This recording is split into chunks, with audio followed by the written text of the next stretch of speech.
کون ڈالا تھا بے پردگی کے ماحول میں ان بچوں کو؟ کون غیر مسلم نظام زندگی کے حوالے ان کو کیا تھا؟ کس نے کہا تھا کہ تم کو جا کر اسی ماحول میں پڑھنا ہے جو اسلامی ماحول نہیں، بے دینی کا ماحول ہے؟ آج تھوڑے سے پیسے آ جائیں تو ایسے ادارے آج ہمارے قوم و سماج میں الحمدللہ پہلے کے مقابلے میں موجود ہے۔ بہت المیہ بیان کیا جاتا ہے، رویا جاتا ہے کہ ہمارے یہاں ادارے نہیں ہیں۔ میں سمجھتا ہوں کہ اب ہم لوگ یہ رونا چھوڑے، بہت ہو گیا۔ الحمدللہ میں دیکھ رہا ہوں کہ اس سے 15-20 سال میں اس سیوان اور گوپال گنج کے اندر بے شمار اسلامک ماڈل اسکول قائم ہو چکے ہیں، بہت سے اسلامی اسکول قائم ہو چکے ہیں۔ ایک زمانہ تھا کہ ہمارے پاس کوئی الٹرنیٹ اور کوئی بدل نہیں تھا کہ ہم اپنے بچوں اور بچیوں کو وہاں بھیجیں، نہیں تھا ہمارے پاس۔ ہم مجبور تھے اپنے بچوں کو ڈی اے وی، ایمانوئل اور ڈان باسکو میں بھیجنے پر۔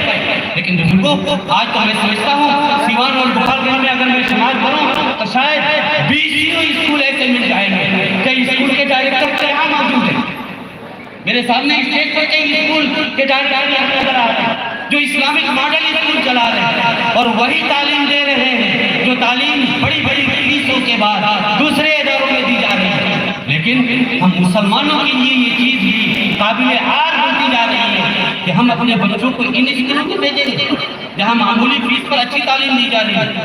ہم تو وہاں بھیجیں گے جو غیروں کا نظام ہو، جہاں سوٹ بوٹ اور ٹائی پہن کر، عیسائی بن کر، یہودی بن کر ہمارا بچہ پڑھ کرے۔ اس کے لیے ہم زیادہ پیسے بھی دیں گے، مہنگی فیس بھی ادا کریں گے، لیکن اسلامی ماڈل اسکول میں ہم نہیں بھیجیں گے۔ ہاں، اگر ان اسکولوں کا معیار کمزور ہے تو میں ان کے ذمہ داروں سے بھی کہوں گا کہ آپ اپنے اسکولوں کا معیار ڈان باسکو اور ایمانوئل سے زیادہ مضبوط بنانے کی کوشش کیجیے۔ لیکن بزرگوں، یہ بھی جب ہی ممکن ہے جب آپ حالات ان کا تعاون کریں۔ آپ کا اگر تعاون نہیں ہوگا، سارے بچوں کو مفت میں پڑھوانا چاہیں گے تو یہ بیچارے اس معیار کو کیسے بلند کر سکتے ہیں؟ خود یہ مدرسہ اسلامیہ ورنداون، ان حضرات نے، یہاں کے کمیٹی کے لوگوں نے یہ بڑا کام کیا ہے کہ یہاں دینی تعلیم کے ساتھ ساتھ عصری تعلیم کا بھی انتظام ہے، اور خوشی کی بات ہے کہ بچوں کے ساتھ ساتھ بچیوں کی بھی تعلیم کا نظام ہے۔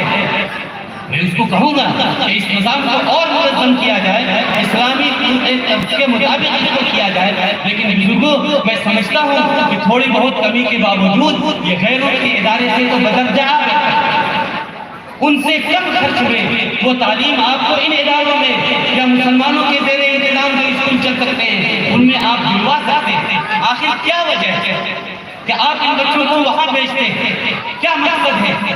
کیا آپ کے لیے میری بہن اگر خرید گئی ہے کہ ہمارا بچہ ATM مشین بن جائے، چاہے وہ اپنی زندگی اور آخرت تباہ کر کے ہمیشہ کے لیے جہنم کے حوالے ہو جائے؟ کیا آپ کو اپنی پونجی کو ضائع کرتے ہوئے درد نہیں ہوتا؟ کیا آپ کو افسوس نہیں ہوتا؟ جس اللہ نے اولاد دیا ہے وہ اگر پوچھتے کہ تمہارے اس غلط تربیت کی وجہ سے ایسے کوچنگ سنٹروں میں جہاں مخلوق جوان بچے اور بچیاں علم حاصل کر رہے ہیں، اپنی جوان بچیوں کو کیا ہم نہیں دیکھ رہے ہیں؟ پیسوں کی لالچ میں کیا باپ اپنی بچیوں کو ملازمت پر نہیں لگا رہے؟ بلکہ آج حالت یہ ہے کہ ایک بچہ اگر پیسہ کمانے لگے تو باپ کو اس کی بھی فکر نہیں ہوتی کہ وہ حلال کما رہا ہے یا حرام کما رہا ہے۔ اور بچوں کے مقابلے میں ایک بچہ اگر زیادہ پیسہ کما رہا ہے اور ایک اگر مدرسے میں پڑھا رہا ہے، تعلیم حاصل کر رہا ہے، تو باپ کا رجحان اس بچے کی طرف زیادہ ہوتا ہے جو زیادہ پیسہ کما رہا ہے۔ وہ یہ نہیں سوچتا کہ یہ بچہ چاہے کم کما رہا ہے لیکن ہماری دنیا نہیں بنا رہا ہے، ٹھیک ہے، لیکن آخرت کو بنا رہا ہے۔ کل یہ میرے لیے سفارشی کو بنے گا، ہمیشہ کی زندگی میں کامیابی اور کامرانی کا اور بدعملی کے باوجود جنت میں لے جانے کا اور سفارش کرنے کا ذریعہ یہی حق کو بنے گا۔ ہم قبر میں اگر جائیں گے تو یہی بچہ ہمارے لیے دعا کرے گا، یہی ایصال ثواب کرے گا۔ وہاں نہ ڈاکٹر صاحب کام آئیں گے، نہ انجینئر صاحب کام آئیں گے، بلکہ مجھے کہہ لینے دیجیے نہ ڈی ایم صاحب کام آئیں گے، نہ سی ایم صاحب اور نہ پی ایم صاحب کام آئیں گے۔ کسی کی مجال نہیں ہوگی، اوقات نہیں ہوگی کہ وہ فرشتوں سے یہ کہہ سکے خبردار میرے والد ذرا دیکھ رہے ہیں، کوئی تکلیف نہیں ہونی چاہیے۔ کسی کے اندر یہ ہمت ضرورت ہوگی، لیکن یہ بچہ جو ان اداروں سے پڑھ کر حافظ اور دیندار بن کے نکلا ہوگا، اللہ تعالیٰ اس کو وہ طاقت